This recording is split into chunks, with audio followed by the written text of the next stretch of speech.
Colombia today is working hard to get itself out of decades of violent conflict. To do that, in a successful, peaceful process, they must include everyone. Yet, when peace talks happen in Havana, Cuba, only 1 in 20 peace negotiators were women. 1 in 20! Women in Colombia fought hard to change the situation, and they did, making tremendous contributions to the agenda and the peace process. The path to peace is riddled with challenges, but have no doubt, without the inclusion of women and minorities, it has no chance of success. Let's listen to Jennifer Bradshaw speak of peace building and gender equity, the power of crowds and fearlessness. Welcome, Jen Bradshaw.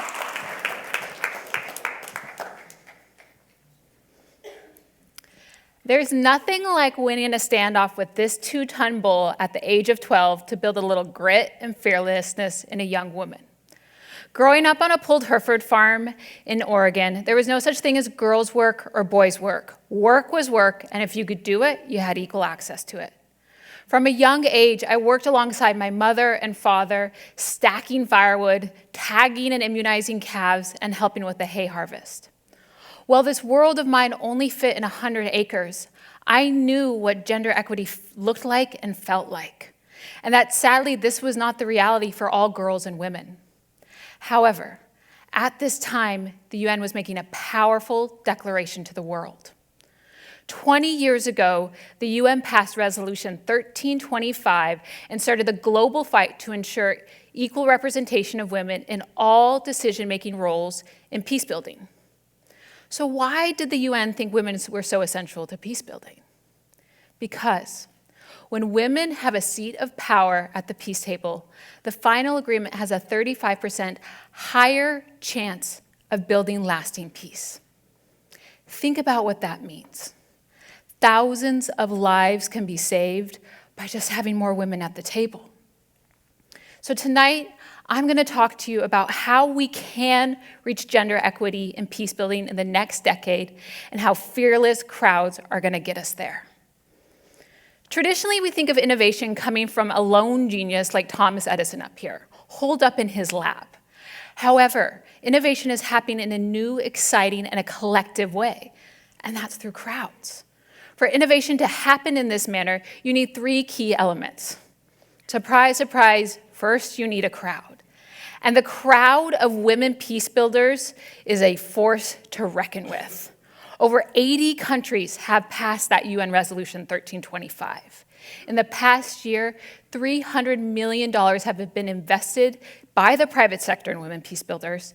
And today, the Kroc School's Women Waging Peace Network is bringing together 1,000 women from 56 different countries to end cycles of violence locally and globally.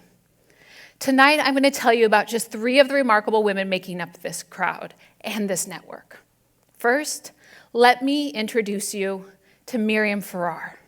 Miriam is the only woman in history to be a chief negotiator in a peace talk and sign the final agreement with the rebel group, the MILF. The MILF is one of the most dangerous groups in Philippines' recent history. When Miriam first entered the peace talks, she didn't just hit a cement ceiling, she didn't just hit a glass ceiling, she hit a cement ceiling. But as she shared, I've worked with men my entire professional life. I guess the adjustment was more theirs than mine. The discussion of gender first emerged over dinner conversations between the 2 parties. And in a subtle and informal way, Miriam realized she just got gender a part of the peace talks agenda. She just had to get men more used to it. And sure enough, inevitably, gender jumped from the dining table to the negotiating table. Miriam's team was also incredibly strategic how they pushed these gender issues forward. They made sure everyone on the team, especially the men, brought them up. And their strategy proved effective. On January 2014, Miriam's government signed a peace agreement with the MILF. which include gender provisions, such as guarantees that women could have access to government positions regionally and locally. The signing ceremony was held in Malaysia, and when Miriam walked onto the stage, the Malaysian Prime Minister turned to the facilitator and asked, "So is this the Iron Lady?" As Miriam describes, there were tears during the speeches, and back at home in the MILF camps, thousands cheered Islamic salutations. God is the greatest. Miriam is just one example of the many other women making up this crowd of women peace builders. Miriam, fearless. Next, to accelerate this crowd's impact, you need light shone on it so that others can learn from, with, and support its work. Social media has been this powerful light, and in particular, #Activism is bringing women peace builders' work to the forefront of political agendas, mainstream media, and movements. In 2013, #BringBackOurGirls campaign reached over 1 million tweets. This was co-created by the next woman waging peace member I want to introduce you to tonight, Hamsatu Alamin from Nigeria. Hamsatu comes from the same tribe in which Boko Haram emerged. She knows the insurgents. She knows their parents. They were her schoolmates. This is a group that is responsible for tens of thousands of deaths and displacing millions more. So how can a woman speak to a sect that wants to silence women and will kill them for not wearing veil?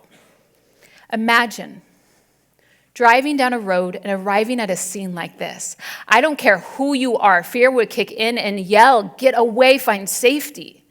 But not for Hamsatu. She digs deep. She does something few can, something that must be done.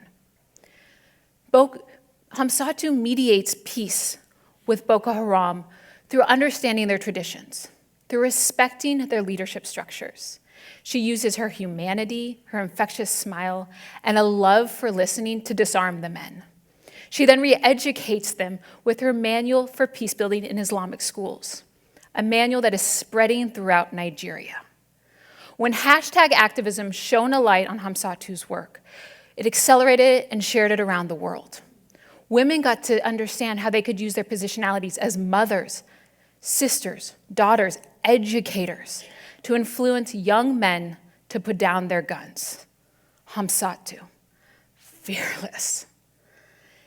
And next, and lastly, crowds are going to help us reach gender equity and peace building in the next decade through continuous innovation. No longer can we solely rely on the inventions of the past to solve today's problems. Which leads me to the last young woman I would like to introduce you to, Niambora Mandia from Kenya. Niambora is the first ever youth woman waging peace member and a trailblazer when it comes to building intergenerational partnerships. When Niambora joined the crowd of women peace builders, she saw a problem that could use a little innovation. So often in peace-building spaces, young women are not allowed to step into leadership roles.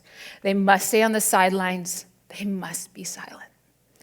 Niambora saw this having grave effects on addressing the rise of extremism and gang violence in her country. Older organizations were struggling with combating these new forms of youth-driven violence, and that only someone like Niambora could engage with these groups, youth to youth. So Niambora started leading intergenerational gatherings between elder women and youth women. At first, elders maintained their traditional power structures. They would start off conversations with, "Now, child." And when that didn't work, they would pound the tables with their fists to reassert their dominance. At times, these walls seemed unbreakable for Niambora, but she found powerful mentors in the group to vouch for her work, to give her a voice when she was not in the room. She also kept herself relevant by attending as many key events as possible. She would be seen, she would be heard. And slowly, over time, these intergenerational gatherings created an innovative and creative space for ideas and power to be shared. Elders started to see youth not just as perpetrators of violence or victims, but powerful change makers. Niambora, fearless. With a growing crowd of women peacebuilders that are comprised of women like Miriam, and light being shown on these crowds, ideas are being accelerated and shared around the world, as we saw with Hamsatu. New generations are being inspired to push innovative peace agendas forward, as we heard with Niambora. Because of these fearless women, and the Kroc School's Women Waging Peace Network bringing them together, we will reach gender equity and peace building in the next decade, which we need more than ever. Because more women means longer lasting peace and thousands of lives saved. Join this crowd, shine a light on it, be fearless.